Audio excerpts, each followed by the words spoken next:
She thought it was just going to be another dusty afternoon. The kind where the sun hit the old garage door just right, lighting up decades of cobwebs and forgotten tools. Her grandfather had passed away 2 months earlier, and now it was a job to clear out what he left behind. Everyone told her to just throw things away. It's all junk, they said. But the moment she opened that creaking door, something inside her told her not to rush. The air was thick with the smell of oil and old wood.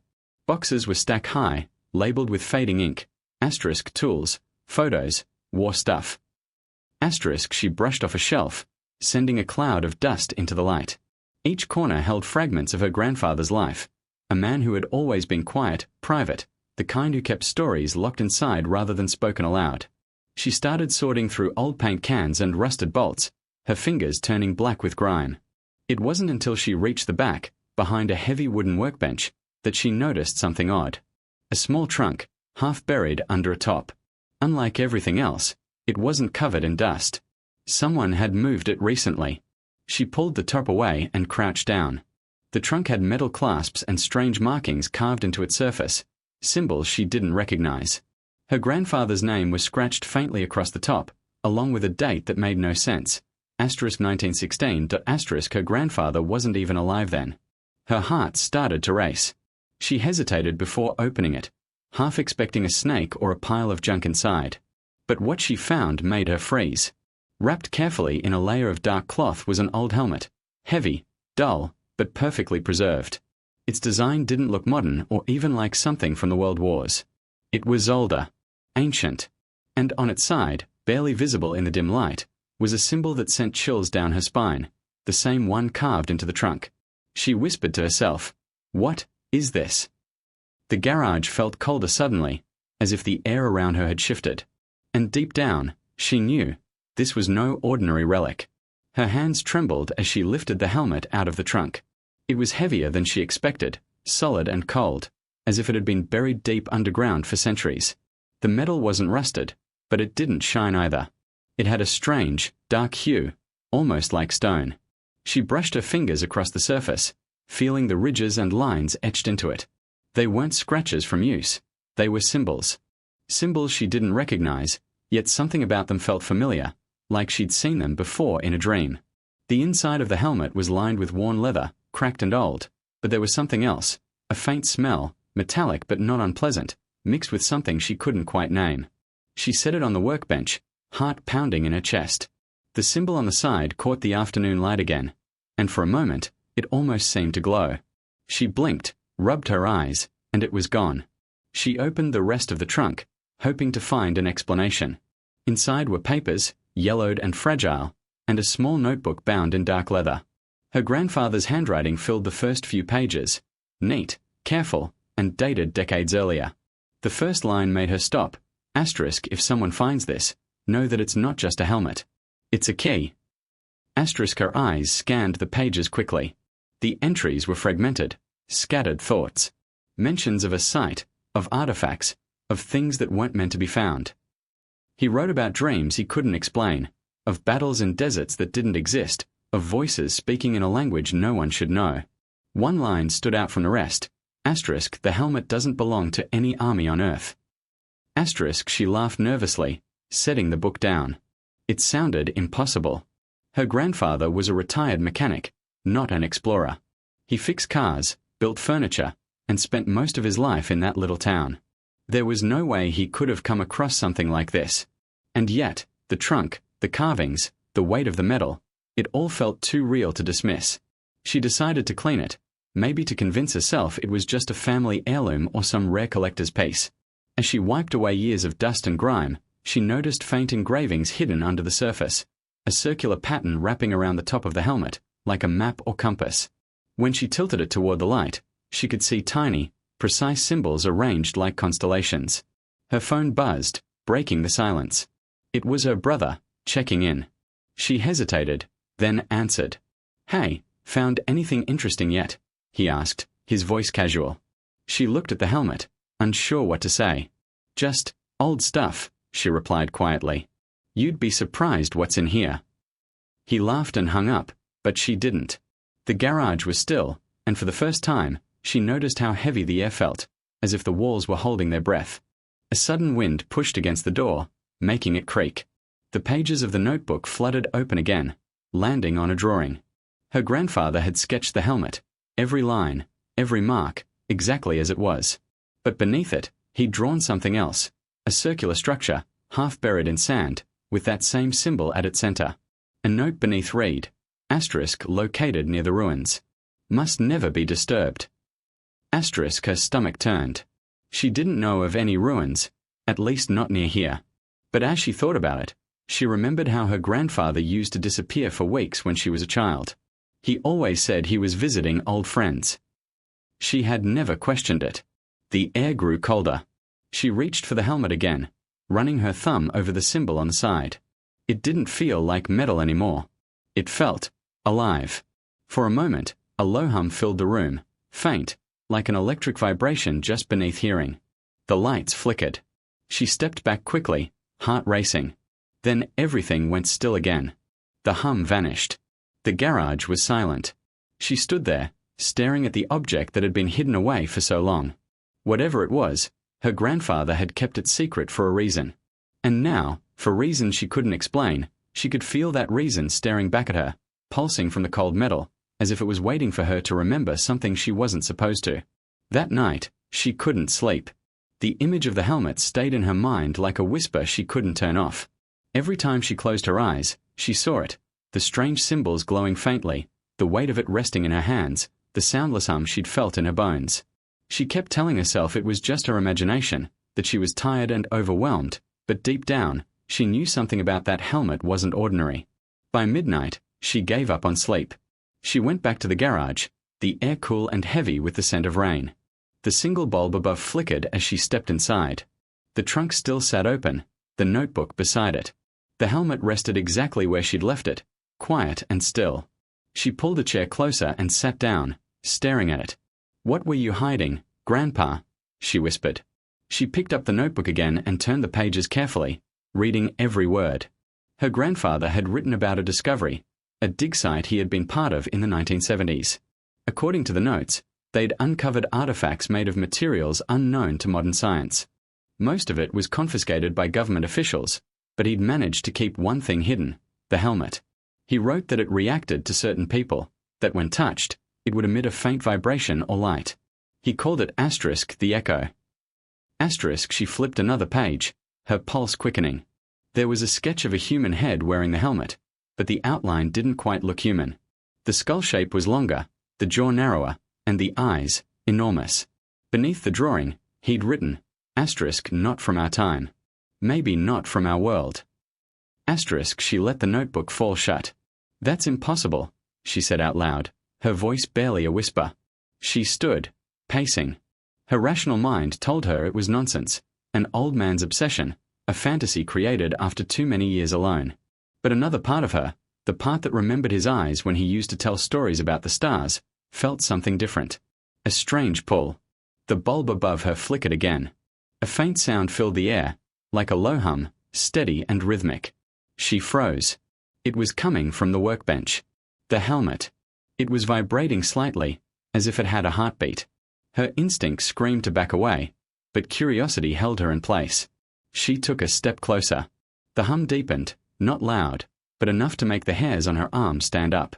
The symbols along the side of the helmet began to glow faintly, soft blue light, pulsing in slow, steady waves. She reached out, hesitated, then touched it with her fingertips. The moment her skin met the metal, the hum stopped, replaced by silence so deep it rang in her ears. The light vanished. Then, in the blink of an eye, the entire garage flickered. For a split second, she wasn't there. She was somewhere else. It wasn't a vision. It was real. She could feel the wind, taste the dust. She stood in an open desert under a crimson sky, the air thick and electric. In the distance, she saw shapes, tall, dark figures moving in slow, deliberate patterns around a circle of light. And in that light stood a structure, the same one her grandfather had drawn. The same symbol carved across its surface. She tried to move, to call out, but her body wouldn't respond. The sound of her heartbeat thundered in her ears. Then, just as suddenly, she was back. The garage lights buzzed. Her chair clattered to the floor behind her. She gasped, stumbling backward, her hands still trembling from the touch. The helmet sat on the table, silent and still, as though nothing had happened. She grabbed the notebook again, flipping through it frantically. Near the end, one last entry caught her eye. Asterisk, the helmet connects memories, not just ours. When it reacts, it shows you where it came from. Be careful. It remembers everything. Asterisk, she looked at it, breathing hard. What did you see, Grandpa? She whispered. The words echoed in the small garage. The air felt charged again, heavy and alive. The helmet sat there, innocent and ancient, as though waiting for her to ask the right question. And in that moment, she realized something terrifying. Whatever her grandfather had been keeping secret didn't end with him. It had just begun again, with her. The next morning, sunlight pushed through the small garage window, but she barely noticed it. She had spent the night sitting beside the workbench, her eyes fixed on the helmet. Every sound in the house made her jump, the ticking clock, the creak of the old floorboards, even the wind outside. None of it sounded normal anymore. Everything felt sharper, closer, as if the world itself had changed in some subtle way. She wanted to leave it alone, to close the trunk and forget what she'd seen. But curiosity had already taken root, and it wasn't letting go. She made coffee, took a deep breath, and opened her laptop. Maybe she could find something, a matching symbol, an old report, anything that made sense. She searched the markings one by one, typing in vague combinations, asterisk ancient helmet symbols, unknown artifact engravings, circular patterns with constellations. Asterisk hours passed with nothing but strange conspiracy forums and blurry images of museum relics. Then, one link caught her eye. It led to a scanned article from the 1980s, a report about a secret excavation in northern Africa, where workers had discovered objects unlike any known technology. The images were black and white, grainy, but one detail stopped her cold. The symbol. The exact same one carved into her grandfather's helmet. She leaned back in her chair, heart pounding. The report mentioned that the dig was shut down suddenly, the artifacts relocated under government control. No names. No follow-up. Just silence. Her grandfather had been there. She checked the date again. 1974. It matched the first entry in his notebook. Her hands trembled as she flipped back through the pages. There was one small note she'd overlooked before, written in the corner of a page. Asterisk, if it activates again, find the place in the photo. They'll understand. Asterisk, she turned the page and found the photograph, a faded picture of her grandfather standing beside a tall, ancient stone arch. Behind him, carved into the stone, was the same pattern as the helmet. Her chest tightened. She didn't know where it was, but she had to find out. She decided to start with the easiest clue, the stamp on the back of the photo. It read asterisk Tamanrasset, Algeria. Asterisk, she whispered the name under her breath, almost afraid of hearing it out loud. Her grandfather had travelled there once, years before she was born. He had never spoken about it. Now she knew why. Before she could think too much, she picked up her phone and called a historian she knew from the university, Dr. Collins. He had helped her with an old family document years ago. When he answered, his voice sounded surprised but warm. "It's been a while," he said. "What brings you back to the past?" She hesitated. "I found something in my grandfather's garage," she said carefully. "An artifact. I think it's old. Older than it should be." He chuckled. "People say that all the time." "How old?" "I don't know," she whispered. "But it's not from any war, and it's not from here." There was a long silence on the other end. "Can you send me a picture?" She took one quickly and sent it. The line went quiet again. A minute passed. Then another. Finally, his voice came back, but it wasn't calm anymore. "Where did you say you found this?" "In my grandfather's garage." "Why?" He exhaled slowly. "Listen to me carefully. If that's real, it shouldn't exist. The symbol on the side, it's not from any known civilization. The same mark appeared in a series of classified documents I once studied. They said it was part of something, not terrestrial." Her stomach dropped. "You mean alien?" "I mean," he said, choosing his words carefully, "not from us." She laughed nervously, but her voice cracked. "It can't be. My grandfather wasn't part of anything like that." Dr. Collins sighed. "You'd be surprised how many people stumbled onto things they weren't supposed to. If what you have is real, you need to keep it safe. Don't bring it to a museum. Don't tell anyone else. Some people have been looking for that symbol for decades. She swallowed hard, gripping the phone. Why? Because, he said quietly, they believe it's part of something bigger. Something that connects to every ancient culture that ever spoke of gods coming from the sky. Her eyes drifted to the helmet, sitting silently on the table, the faint light catching the curves of its surface. It looked harmless now, almost peaceful. But the thought that it might not even belong to this world made her feel like she was standing on the edge of something far larger than she could comprehend. Before she could say another word, Dr. Collins's voice grew faint. If you start hearing things, or if it lights up again, get away from it. It reacts to thought. That's what the report said. She froze. React to what? Your mind, he said. That's how it connects. The call dropped. The screen went black. And in the silence that followed, she swore she heard something, a faint hum coming from the garage. Not loud this time. Just enough to remind her it was still there. Waiting. The rest of the day passed in a blur. She couldn't focus on anything. Not food. Not the messages piling up on her phone. Every thought led back to the helmet and the words Dr. Collins had said. Asterisk it reacts to thought. Asterisk the phrase repeated in her mind like an echo she couldn't silence. She didn't want to believe it, but deep down she knew it was true. Ever since she touched it, she hadn't been the same. That night, she locked the garage door and tried to stay away. But around midnight, a faint vibration filled the house, a low, rhythmic pulse that seemed to come from the floorboards. She sat up in bed, heart racing. The sound wasn't loud, but it felt alive. Drawn by something she couldn't explain, she grabbed her flashlight and walked toward the garage. When she opened the door, the hum stopped. The silence that followed was almost worse. The helmet sat exactly where it had been, but something about it looked different now.